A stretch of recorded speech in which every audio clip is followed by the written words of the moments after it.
ये कहानी है एक गरीब धोबी की, जो एक छोटे से गांव में अपना धोबीगिरी का काम किया करता था। धोबी के घर के हालात दिन ब दिन बिगड़ते जा रहे थे। घर में जो भी राशन था वो भी खत्म होता जा रहा था। फिर ऐसे ही एक दिन धोबी ने अपनी पत्नी से कहा, अब मुझे और यहाँ नहीं रहना। यहाँ तो ना कोई कमाई हो पा रही है, ना कोई काम मिलता है। अरे पड़ोस का गांव बहुत बड़ा है, अब मैं वहां जाकर अपना धोबीगिरी का काम करूंगा। कुछ दिन घर से दूर रह लूंगा, कम से कम घर का खर्चा चलाने लायक कुछ कमाई तो हो जाएगी। क्यों जी, वहाँ के लोगों के कपड़े अभी तक किसी ने धोए नहीं क्या, कि आपको वहाँ जाकर ही धोबीगिरी करनी है? अरे अपनी जन्मभूमि में रहकर दो सिक्के कमाए नहीं जाते तुमसे, कि चले पराए गांव कमाने के लिए। फिर अगले दिन सुबह चुपचाप धोबी अपने घर से निकला और दूसरे गांव की तरफ चल दिया। दोपहर होने तक वो पड़ोस के गांव में पहुंच गया। हारा थका जब धोबी वहां पड़ोस के गांव में पहुंचा तो वो हैरान रह गया ये देखकर कि उससे पहले ही वहां पर बहुत सारे धोबी हैं जो अपना काम काज कर रहे हैं। अरे यहाँ तो इतने सारे धोबी मुझसे पहले ही अपनी दुकान लगाए बैठे हैं। ऐसे मुझ अनजान धोबी के पास ग्राहक कैसे आएंगे? लगता है इस गांव से भी खाली हाथ ही लौटना पड़ेगा वापस। नहीं नहीं, खाली हाथ भी तो घर नहीं जा सकता, लेकिन क्या करूं? तभी फिर धोबी ने ग्राहकों को अपने पास बुलाने की एक तरकीब सोची। फिर उसने अपनी दुकान लगाई नदी के किनारे और वहाँ पर एक बड़ा सारा बोर्ड लगाया और बोर्ड पर बड़े बड़े शब्दों में लिख दिया, सबसे सस्ता धोबी। यहाँ हमारे कपड़े धोने के साथ साथ इस्त्री मुफ्त में की जाती है। और लोगों ने जब ये चीज़ देखी तो उन्हें कुछ नया देखने को मिला। अरे वाह, कपड़े धुलाई के साथ इस्त्री मुफ्त। अरे भाई ये लो, मेरे कपड़े ज़रा अच्छे तरीके से धो देना और साथ में अच्छी से इस्त्री भी कर देना। हाँ हाँ सेठ जी, अभी किए देता हूँ। फिर धोबी ने अच्छे तरीके से कपड़े धोकर इस्त्री करके सेठ को दे दिए। ये लीजिए, अब आपके कपड़े एकदम नए जैसे बन गए हैं। अरे भाई वाह, ये तो कमाल हो गया, सच में ये तो बिल्कुल नए जैसे लगते हैं। ऐसे ही फिर दूसरा ग्राहक आया, फिर तीसरा। उसने फिर बहुत मेहनत से काम किया। कुछ ही दिनों में उसने 5 सोने के सिक्के जमा कर लिए। आज तो मैंने बहुत सारे पैसे कमा लिए। यदि ऐसे ही काम काज चलता रहा तो मैं कुछ ही दिन में काफ़ी पैसे जमा कर लूँगा और एक घोड़ा खरीदूँगा। उनमें से 2 सोने के सिक्कों के बदले उसने एक व्यापारी से एक घोड़ा ले लिया और घर लौटने का फैसला किया। अगले दिन उसने अपना सारा सामान बांधा और घर के लिए निकल पड़ा। अपने रास्ते में उसे एक घने जंगल से गुजरना पड़ा, जहां पर उसने डाकुओं का एक झुंड देखा। हे भगवान, ये तो डकैत लगते हैं, ये तो मेरा सारा पैसा लूट लेंगे। मैं एक बार फिर से गरीब हो जाऊंगा। अब मैं क्या करूं? कुछ तो करना पड़ेगा। वो धोबी बहुत चतुर था, उसने हिम्मत नहीं हारी। फिर एक तरकीब सूझी। उसने एक सोने का सिक्का लिया और घोड़े के गले में बांध दिया। फिर आगे चल पड़ा और डाकुओं ने उसे पकड़ लिया। अरे ओ, जल्दी जल्दी अपना पैसा निकालो, फटाफट करो। देखो, मैं एक गरीब धोबी हूँ, इस घोड़े के सिवा मेरे पास कुछ नहीं है। कृपया मुझे जाने दो डाकू भाई। और जैसे ही ये बोला और घोड़े ने थोड़ी गर्दन हिलाई और वो सोने का सिक्का नीचे गिर गया। अच्छा मक्कार, झूठे इंसान, तेरी हिम्मत कैसे हुई हमसे झूठ बोलने की? अगर तेरे पास पैसे नहीं हैं तो ये सोना फिर कहाँ से आया? जल्दी बोल। रुकिए रुकिए भाई, मैं अभी आपको सब सच बताता हूँ। दरअसल ये घोड़ा सोना उत्पन्न करता है, इसी वजह से मुझे सारे पैसे मिलते हैं। ठीक है, ये घोड़ा तुझे हमें देना होगा, हम तभी तुम्हें यहाँ से जिंदा जाने देंगे। नहीं नहीं, बिल्कुल नहीं। अगर मैं ये घोड़ा तुम्हें दे दूंगा तो मेरे पास तो कुछ भी नहीं बचेगा। चलो, इसके बदले हम तुम्हें 50 सोने के सिक्के देंगे। हाँ ठीक है, चलो एक बात का ध्यान रखना, कि बारी बारी के साथ इस घोड़े को अपने पास रखना, वरना आखिर में तुम पैसे के लिए लड़ते ही रह जाओगे। धोबी ने घोड़ा बेच दिया और अपने घर की तरफ चल पड़ा और वो बहुत खुश था कि उसे सोने के काफ़ी सिक्के मिल गए और उन पैसों से उसने अपने गांव में थोड़ी सी ज़मीन खरीदी। और इसी बीच वो डकैत भी उस घोड़े को लेकर अपने अड्डे पे पहुंच गए। वहां डकैतों के सरदार ने अपने आदमियों से कहा, इस गिरोह के सरगना होने के नाते इस घोड़े को सबसे पहले मैं ही अपने पास रखूंगा। उन सब ने सरदार की बात मान ली और घोड़ा सरदार अपने साथ लेकर रात चला गया। अगली सुबह जब वो उठा तो उसने देखा कि उसके अस्तबल में कुछ भी नहीं था। उसने पूरा अस्तबल सही से देखा, वहां कुछ भी नजर न आया और वो जान गया कि उस धोबी ने उसको बेवकूफ़ बना दिया। इस बीच एक और डकैत वहां पर आया। सरदार, आपको सोना मिला, हमें भी ज़रा बताइए कि घोड़े ने कितना सोना उत्पन्न किया, कितने सिक्के मिले आपको? तुम खुद ही पता लगा लोगे जब ये घोड़ा आज रात तुम्हारे पास रहेगा, ठीक है? और सरदार ने किसी से कुछ नहीं कहा क्योंकि वो किसी के सामने बेवकूफ़ नहीं बनना चाहता था। फिर एक एक करके सभी डकैतों ने घोड़े को अपने पास रखा, पर उसमें से किसी को कुछ भी नहीं मिला और वो सब समझ गए कि उन्हें उस धोबी ने बेवकूफ़ बनाया है। अरे दोस्तों, उस धोबी ने हमें बेवकूफ़ बनाया है, अब हम उसे सबक सिखाएंगे। सरदार, उसने ये साधारण सा घोड़ा हमें 50 सोने के सिक्कों के बदले दिया है, बहुत बड़ा धोखा हो गया। हम उससे अपना पैसा वापस लेंगे सारा और हमें धोखा देने की जुर्रत की सजा देंगे उसको।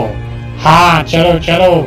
फिर वो सब उस धोबी की घर की तरफ निकल पड़े और धोबी ने उन सब को अपने घर की तरफ आते हुए देख लिया। फिर धोबी अपने घर गया जल्दी जल्दी और अपनी पत्नी से बोला, मेरी बात ध्यान से सुनो, अभी डकैतों का झुंड एक यहाँ पर आएगा। जब वो मेरे बारे में पूछे तो उनसे कहना कि मैं घर पे नहीं हूँ, खेतों में काम कर रहा हूँ। ये बोलकर वो अपने घर के पीछे छुप गया। कुछ देर के बाद वो डकैत वहां आ पहुंचे। वो धोबी कहाँ है? हम उससे बात करना चाहते हैं, जल्दी बुलाओ उसे। वो तो अपने खेत में गए हुए हैं काम करने के लिए। रुको, मैं अपनी बकरी को भेजती हूँ उन्हें बुलाने के लिए।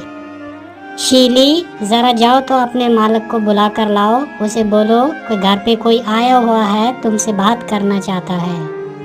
ये सब क्या है? क्या सचमुच ये बकरी तुम्हारे पति को यहाँ ले आएगी?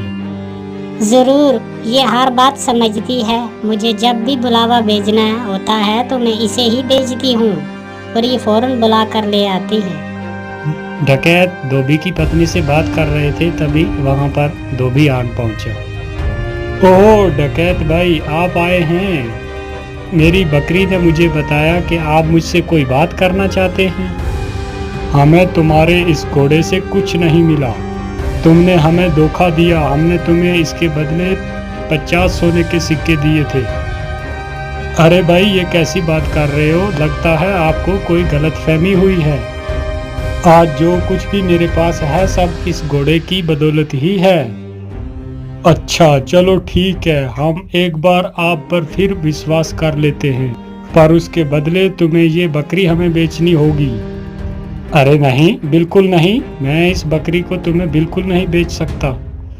अरे चलो, हम तुम्हें इसके लिए 30 सोने के सिक्के देंगे।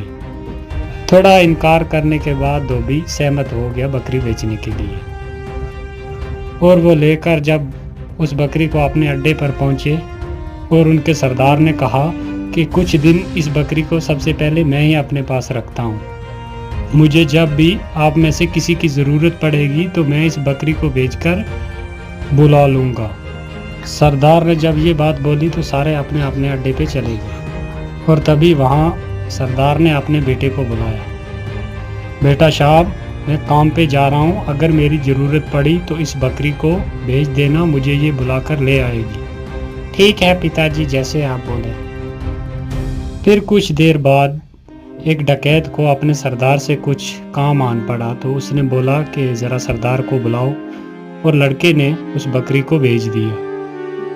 और सरदार के बेटे ने उस बकरी को अपने पिता को बुलाने के लिए भेज दिया और वो बकरी वहाँ से निकली और बजाय सरदार के पास पहुँचने के सीधा धोबी के घर पे आ गई। जब सरदार घर वापस आया तो उसने देखा कि वहाँ पर बकरी तो है ही नहीं और वो ये बात जान गया कि बकरी जरूर अपने मालिक के पास गई होगी और वो फिर अकेला उस धोबी के घर गया। सुनो, क्या वो बकरी तुम्हारे पास आई हुई है? हाँ, वो यहाँ आई हुई है। मेरे ख्याल से उसे जरूर मेरी याद आ रही होगी, तो मैं समझता हूँ कि कुछ दिन बाद ये आपको अपना मालिक स्वीकार कर लेगी। आप उसे थोड़ा सा समय दीजिए, अंत में ये आपको ही अपना मालिक मानेगी। सरदार उस बकरी को वापस ले गया और अगले दिन अपने एक साथी को दे दी और साथी के साथ भी वही हुआ जो सरदार के साथ हुआ। वो बकरी भागी वहाँ से और सीधी धोबी के घर आ गई और सब ने जान लिया कि उस धोबी ने एक बार उन सब को बेवकूफ़ बनाया है। इस बार हम बेवकूफ़ नहीं बनेंगे, इस बार मैं इस धोबी को सबक सिखाऊंगा अच्छे से। इस बार सारे डकैत जो थे वो फिर धोबी के घर पहुंचे और उन्होंने धोबी की एक ना मानी और उसे एक बोरे में बंद किया और लेकर चल दिए उसे सबक सिखाने के लिए। धोबी चुपचाप बोरे में पड़ा रहा। फिर वो एक जंगल से गुजर रहे थे तो उन्हें भूख प्यास बहुत लग गई। तो एक ने बोला, सरदार भूख बहुत लग गई है, तो मैं सोचता हूँ कि इस जंगल में से कुछ फल ढूंढकर खा लें, फिर चलते हैं। तो सरदार ने सुनकर भी उनकी बात और वो भी सहमत हो गया और वो बोरा एक जगह रखकर जंगल में फल ढूंढने के लिए चले गए। बकरी चराने वाला एक वहाँ से गुजर रहा था, तो जब उस धोबी के कानों में बकरियों की आवाज़ पड़ी तो उसने ज़ोर ज़ोर से चिल्लाना शुरू कर दिया, मैं ऐसा नहीं करूँगा, मैं ऐसा बिल्कुल नहीं करूँगा, छोड़ दो मुझे, छोड़ दो, जाने दो मुझे, जाने दो, मैं नहीं कर सकता।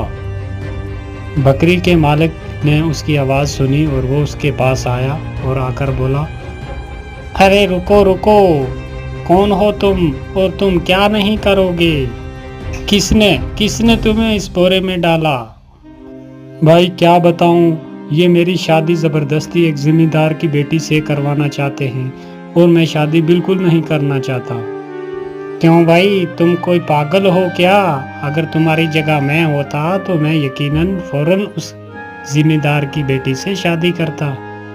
अगर ऐसी बात है तो आओ, तुम्हें मैं इस बोरे में डाल देता हूँ और तुम जाकर उसकी लड़की से शादी कर लो। सचमुच? हाँ भाई, बिल्कुल सच। लेकिन पहले मुझे बाहर तो निकालो भाई। बकरियों के मालिक ने उसको बाहर निकाला और खुद उस बोरे में चला गया और धोबी ने उसे बांध दिया और उसकी बकरियों को लेकर वापस चला आया। वो डकैत वापस आए जब तो उन्होंने वो बोरा उठाया और लेकर चल दिए और जाकर एक नदी में फेंक दिया। नदी में फेंक कर वो वापस आ रहे थे, उन्होंने धोबी को बकरियों के साथ देखा और वो हैरान रह गए। अरे तुम यहाँ क्या कर रहे हो? यहाँ कैसे पहुँचे तुम? डकैत भाई, उस नदी के नीचे एक जादुई स्थान था और वहाँ पर बहुत सारा सोना है और मैंने थोड़ा सा उठाया और जिसकी कुछ ये बकरियाँ खरीदी और अपने घर जा रहा हूँ। अच्छा, अगर ये बात है तो चलो हमारे साथ और हमें वो तरीका बताओ सोना निकालने का। ठीक है डकैत भाई, जैसे आप बोलते हैं मैं चलने के लिए तैयार हूँ।